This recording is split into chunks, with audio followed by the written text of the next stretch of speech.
Mona Lisa Steve Jobs better not fuck with me धेरै गज किनिदिन्छु तेरो अल कम्पनी फेरि म पैसा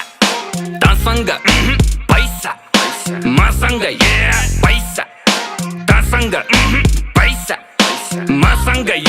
शाहरुखलाई लोन ब्याक सलमानको डोनर म पैसाको गोलमाल बाँडिजेको ओनर म साँच्चीकै भनेको कुरो सुन्दा फेरि ठट्टा लाग्छ चन्द्रमामा जग्गा मेरो धनी पूर्जा पक्का बाचा 5 देखि 10 20 150 मस्ती सक्यो ल पर्खी प्रिन्ट हुन्छ पर्सी फेसबुक र इन्स्टा यो ट्विटरको चिन्ता भन कति लाग्छ पैसा यो तिनटैलाई किन्दा पैसा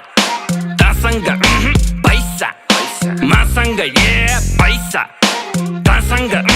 पैसा मसँग बेजोज नि ऋणमा जब छिर्छु म सिनमा भाइ चौधरीलाई सिङ्गै पचाइदिन्छु एकछिनमा मस्किलोनले